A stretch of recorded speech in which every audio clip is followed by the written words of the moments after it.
radio station. What happens in Vegas stays in Vegas. Unless you promise your college football quarterback a ton of money, you don't make good on said promise, and then he decides, hey, you know what? I'm done playing for you. But that wouldn't happen, right? Live from the Anajar and Levine Accident Attorney Studios. The man, your man could smell it. Theo Dorsey is theoretically speaking. But are you a different animal and the same beast? Streaming live on YouTube. You're gonna break up with me because of what I do on the radio? Here's Theo Dorsey. Good people. At least those of you that still exist in this lawless world. It's supposed to be a society. We're supposed to have trust, man. We're supposed to believe each other's word and be men and women of our word. It's your boy Theo Dorsey, riding with you here on a Wednesday, hump day, middle of the week. And this story out of Las Vegas, which is a place where C-Cat, my guy who's on the other side of the glass on the ones and twos, you actually recently visited on behalf of the Big 12, right, for media days. That's a lawless city. It's Sin City. Sure did. Got in a lot of trouble out there. Kept it off the radio airwaves, though. Yeah, why didn't you share that with us when you came back? I know there was a little bit of mischief out there in Vegas. What happens in Vegas stays in Vegas. I thought you were going to leave me on a cliffhanger there. I thought you weren't going to finish that saying. But honestly, yeah, that's what they say. They say what happens in Vegas stays in Vegas. Except for when things happen in the world of college football, especially something like a starting quarterback who had a team that was primed to not only maybe have the best season in modern history for UNLV, but also potentially be one of those dark horses to make the 12-team college football playoff this year as the Group of 5 squad. UNLV competes in the Mountain West. UNLV is 3-0, and also the Rebels have beaten Kansas. They've beaten Houston, 2 Big 12 teams. And if you ask me, like, nobody knows this early in the college football season what the hell is going to happen with the 12-team playoff. You look at their schedule, you look at the Mountain West, you assume they were primed to actually make a run at this thing. But money got in the way. And there's a lot of people lining up right now to try and poo-poo Matt Sluka, who is a grad transfer. He came by way of Holy Cross. This is his first year with UNLV. And I think first we have to continue to learn the details of the story. So I'll give you info on that. And then I'll tell you why y'all need to lay off the kid who is literally only trying to hold adults, grown folk, at their word. So this is kind of how it all shook out, right? Sluka was a huge prospect in the transfer portal coming out of Holy Cross as a quarterback, a dual threat guy. He actually had one game, C-Cat, where he ran for over 300 yards with Holy Cross. Ran. I think 330 was the number. So the dude is it's not like a joke. Like, the dude is actually good, and he proved that out through the first 3 weeks of the season. So as he's looking to transfer out of Holy Cross to get into the the big boy college football land, he's sifting out offers to go places. Apparently UNLV, not their head coach, but as it's outlined in this Pete Thamel article on ESPN.com, their offensive coordinator, Marcus Cromartie, Sluka's agent, and his father are both saying the offensive coordinator promised him a verbal offer of $100,000 to go play for the Rebels. And you know what he said coming out of Holy Cross as a guy that didn't have a lot of offers coming out of high school, as a guy that didn't have much in the way of making bread playing football, because I'm not sure he's really a pro prospect. He says, sign me up. I get to go to Vegas, make $100,000, and play starting quarterback for a Rebels franchise or program that was a 9-win team last year. Like, who wouldn't want that offer? It's a good job. It's a great job. The only problem with that job was UNLV apparently is not holding up their end of the bargain, and this is where things get a little bit convoluted. This is where it gets a little murky. So according again to this ESPN article on ESPN.com right now from Pete Thamel and Adam Rittenberg, UNLV and Shannon Cottrell, who is the director of athlete engagements for the Friends of UNLV Collective. He's the one that handles the bag when it comes to the folks that do the actual NIL deals. They didn't respond for comment, but UNLV's collective did say that they would pay Sluka $3,000 for the next 4 months. So if you add up $3,000 times 4, what does that get you? Like, what, $12,000? Great at math. That's a little short. That's a little short. If you promise me $100,000 to come play college football for you as a quarterback, be in the limelight, try to carry this program to a place it's never been, and that's what he's done so far. They're actually ranked in the coaches poll, number 23 right now, the highest they've ever been. In fact, the only time in program history they've been ranked in any poll. He's holding up his end of the bargain by playing good football. They're offering him $12,000. That's not what we talked about. No, not at all. He was offered, at least verbally, Yeah. he claims, a full-time, non-entry-level position at that company, and he was given a part-time internship. Yeah. Part-time internship, and not even one where it's like, well, you don't have to do as much work. No, you're still going to work just as hard as you would for that full-time job, for that main corner office job, but you're going to get paid like a part-time intern. And that's the holdup. That's the holdup right here. All right, further in the story along, UNLV goes on to go 3-0. He and his father and apparently his agent are all coming to UNLV, not just the collective, but also they're coming to the head coach, and they're like, yo, where's the bread? Where's the dough? We out here balling. We would like to be compensated like y'all previously stated. And the head coach of UNLV, who, again, was able to be contacted, the head coach of UNLV wrote it off as apparently this is from the father of the quarterback who decided to transfer, who, again, he's redshirting. His one power, if you're a player in these situations, is just to withhold your services, right? Like, yeah. He's a senior.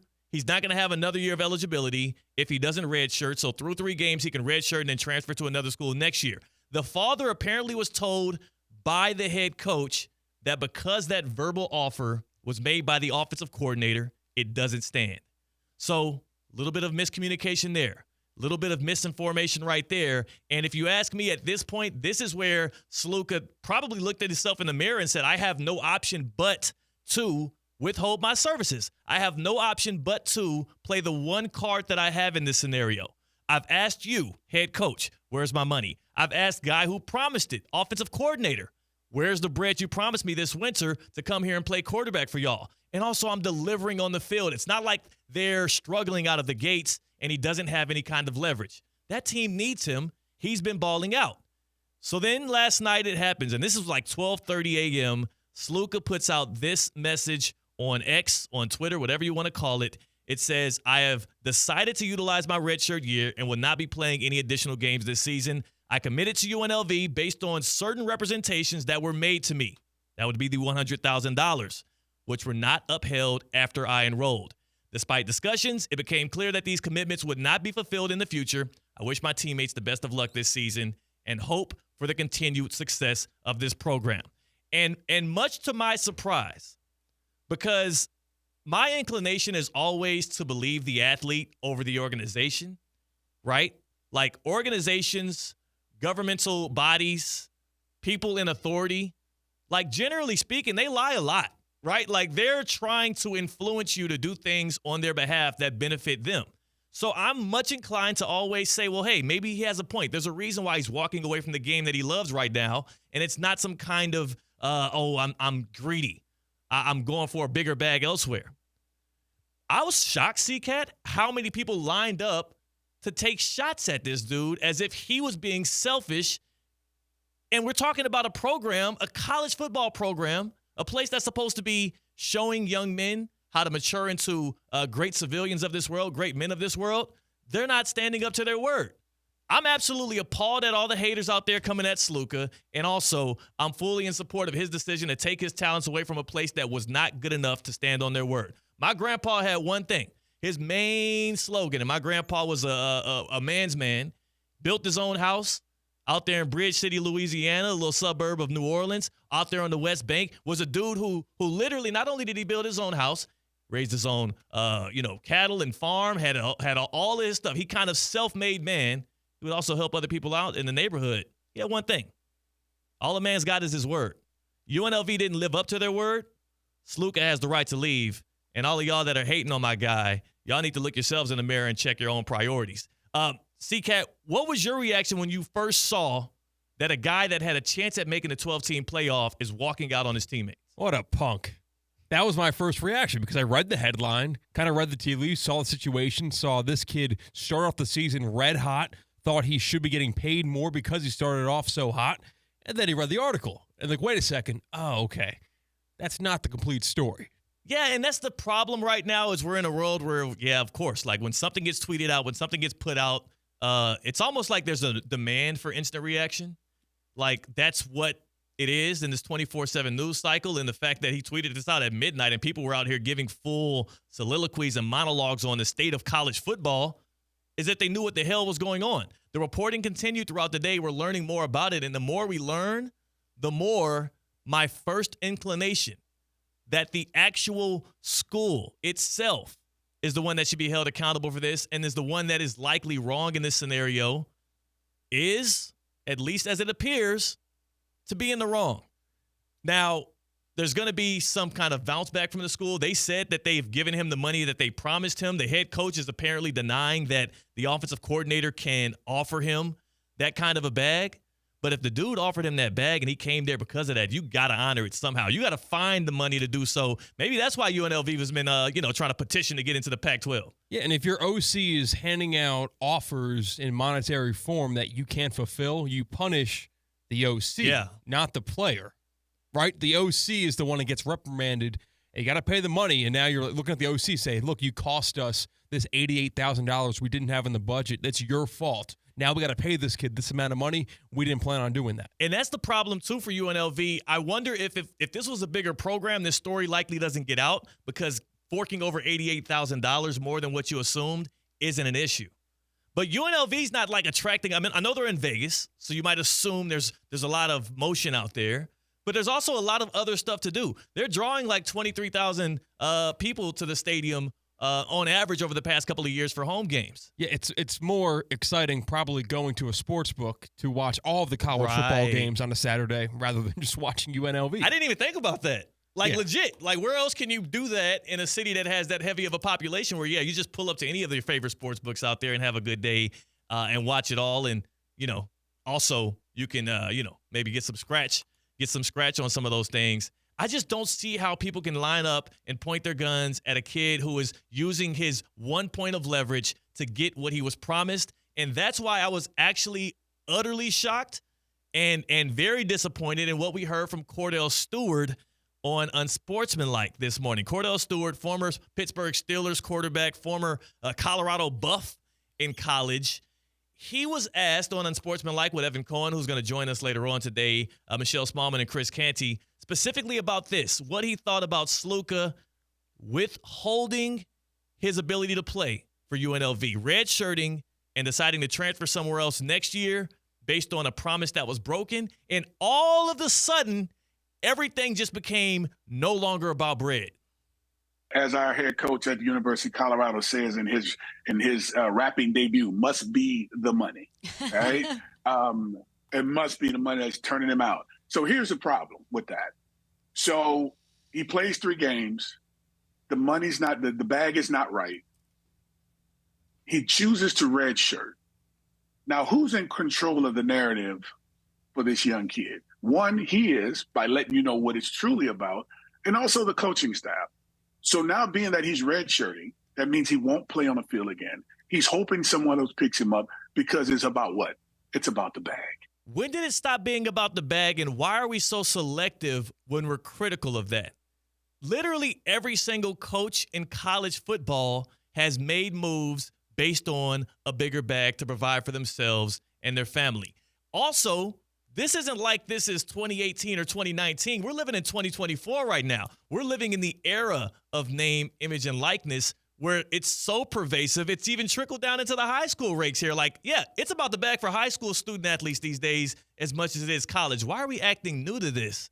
But on top of that, C-Cat, I don't understand how we can be more critical of a kid who we don't think has NFL prospects for wanting to squeeze out a bit of financial security for his ability to play the game of football before he's past the age of being able to play anymore. We're more critical of him than we are of an institution that's either not able to come up with the bread or unwilling to fulfill a promise that somebody on their staff made. Somebody's got to pay for this. And in this lawless land that is college football right now, and also when you have a deal like that that's just verbal, it's literally based on trust and one man's word. That is literally the crux of the issue.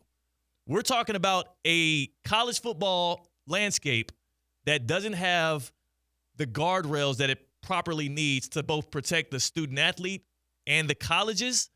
And until they put those bumpers in, there's going to be a few more gutter balls that happen. Like you can't take a poor bowler, a bad bowler out there to the bowling alley, go no bumpers and expect them to bowl strikes. Give them some guardrails, and then we can have a better, more cohesive college football landscape. If I had one word to describe what college football is right now, it's transitioning. And with change comes growing pains, and those are what we're feeling right now out of UNLV. College football in a state of transition, whether it be the conference realignment, whether it be the issue of, we don't know if schools can pay players or not. They got the antitrust law that's going to be coming out. Hopefully schools can just pay them directly and we won't have to deal with all this nonsense from collectives. But as it continues to transition, we're going to continue to have problems like this grow and grow. C-Cat, if there's one word you can use to describe the state of college football, where are you going with that? Blossoming. I think we're getting to a brighter other end, and there's going to be growing pains like these situations where we will have to discover these problems that were definitely forecastable. You go back 3 years, and people saw things like this occurring, and they are sure occurring. These are little pieces of paper, acts being signed, people being put in positions to prevent situations like this occurring, whether it's from the NCAA level, from the conference level, or from the school level, to protect the player and to protect the university. These issues will get figured out. It's unfortunate that there will have to be student-athletes that are sacrificed and burned in the process. Yeah. And just so happens that this quarterback, UNLV, is one of those examples. Well, he almost got burned. See, I think it would be more ridiculous, and I would feel worse for him if he wasn't wise enough to, again, play the one card he has. And that's the problem, too. Like, people want to go back to the old days of college football, the nostalgia of it all, when players were powerless. And I just can't jive with that. I'm glad that there is an ability now. There are things in place for players to both use a little bit of leverage and also gain some financial security based on how well they play football. DJ Uiagalelei ain't never stepping foot on a football field for a professional organization, at least not for the National Football League. At least he got a couple of bags and NIL deals ahead of getting to Florida State. Never going to pay for a Slurpee again. He's going to get a big gulp. He's going to get whatever you call it. He is running gas stations. Yeah. He might own a couple gas stations. He might. And you know what? Good on him. I don't get the people that are just, number one, against players getting the bag, but also people that are so immediate, so quick to jump on the side of, like, even in professional sports, people are siding with the owners versus players. And then here in college, we have a lot of people siding with the actual institutions versus the student athletes. I will never understand that perspective. Like, whenever anything pops up like this in any sport, the player is always innocent until proven guilty, and it's the opposite for me, for the organization, for the franchise, for the institution. Like, is that a weird way to go into it? No, it's not a weird. In fact, you can say we in college sports if you went to that university. So I understand that side of things, but yeah, you paid a lot of tuition to go to these universities if you went there and you're a fan of their athletics. So you almost feel like you're owed more from the university than you are a pro sports team that you root for. If that makes sense to you. So you're saying, like, alumni of the organization or of the universities can be more critical of a player that like Sluka. Because, again, what Sluka's doing right now is a bit selfish if you feel like you have stock in UNLV, because he is withholding his ability to play so that he can attain a bag that don't got to come out of your wallet, so you ain't tripping. You like, nah, get your ass out there and play for my team. I'm saying the other way around.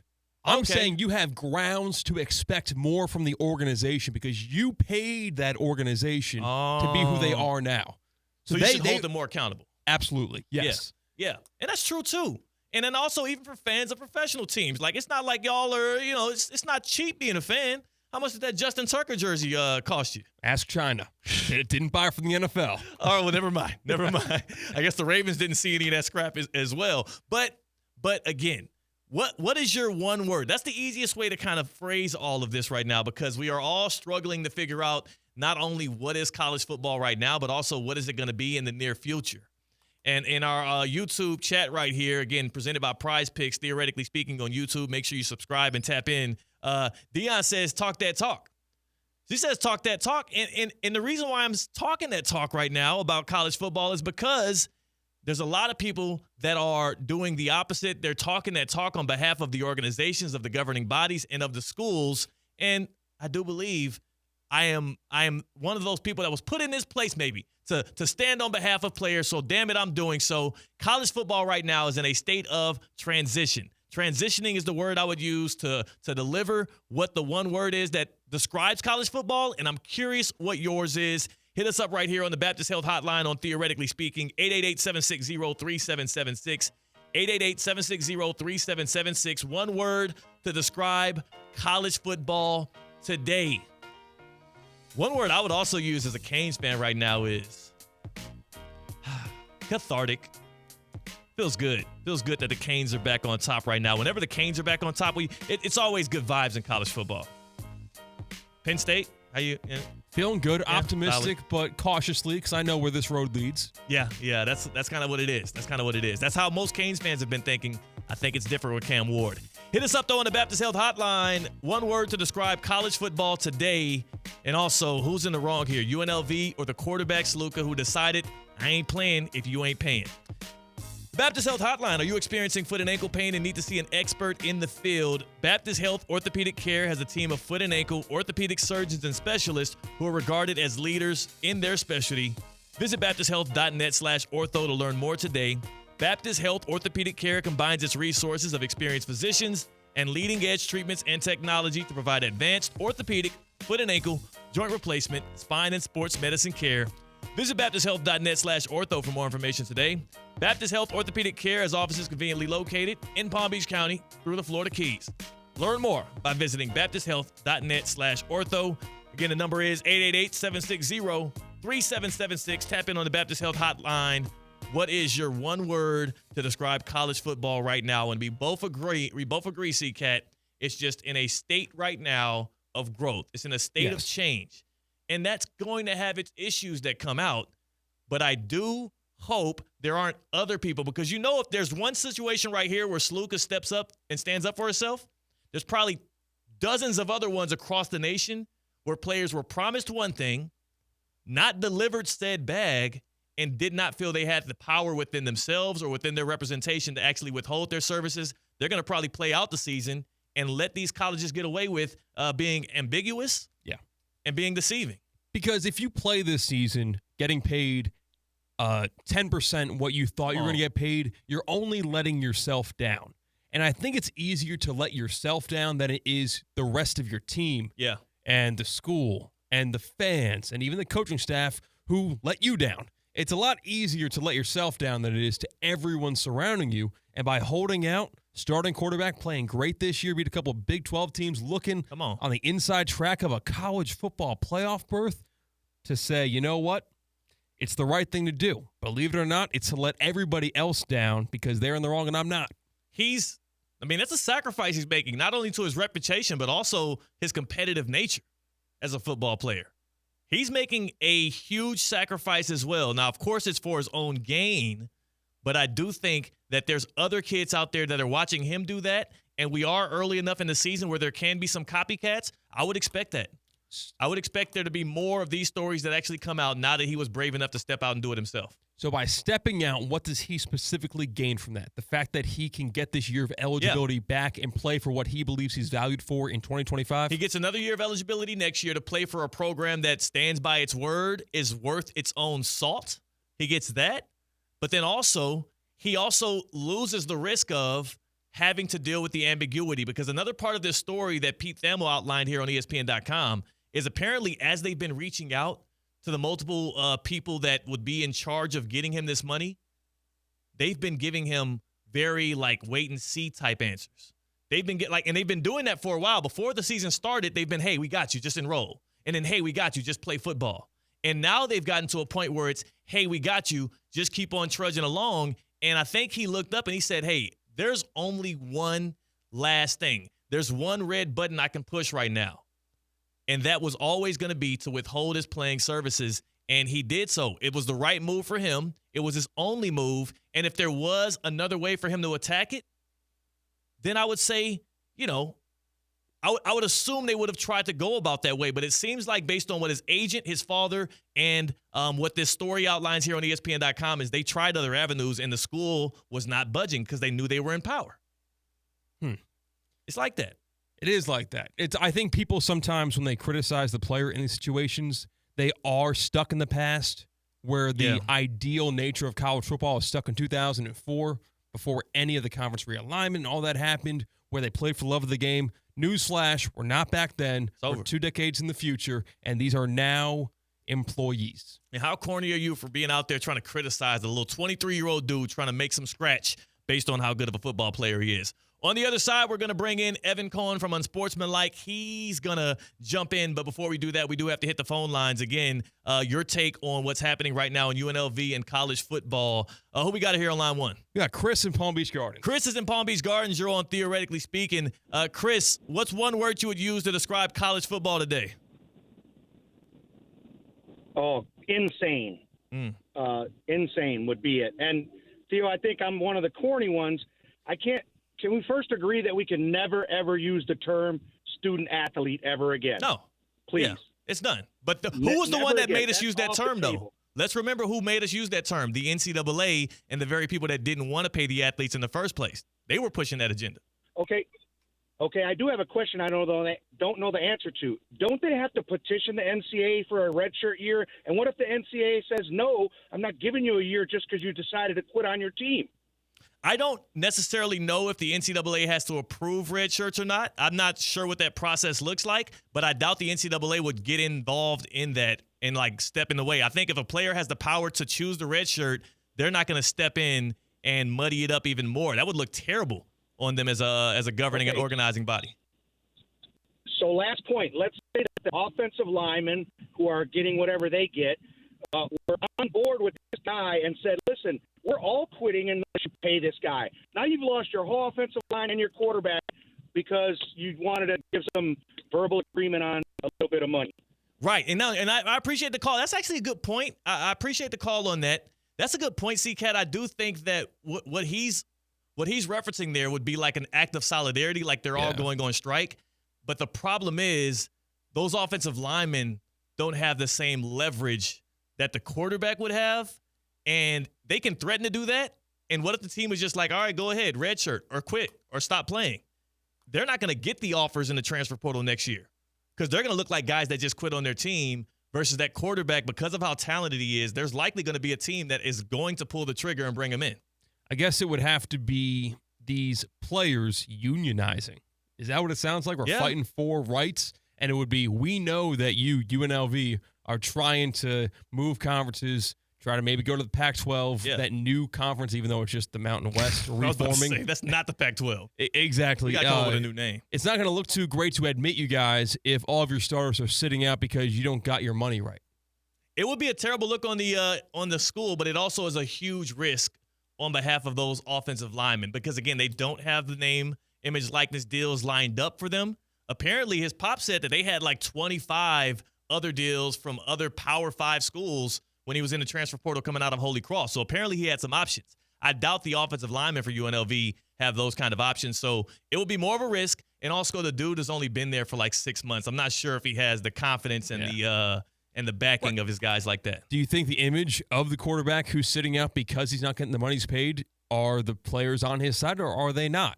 That's going to be the most interesting thing that comes out of this is what is the reaction from these players when they get behind microphones over this next week, when they go out and play on Saturday? Like, what are they going to say about the situation?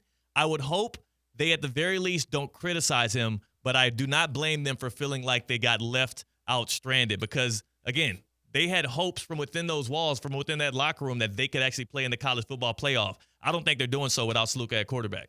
Yeah, and they're not in the money-making positions either. Nope. So it's not like they can really relate to the situation. A quarterback who transferred from Holy Cross to UNLV for a 6-figure perceived deal, they can't relate to that.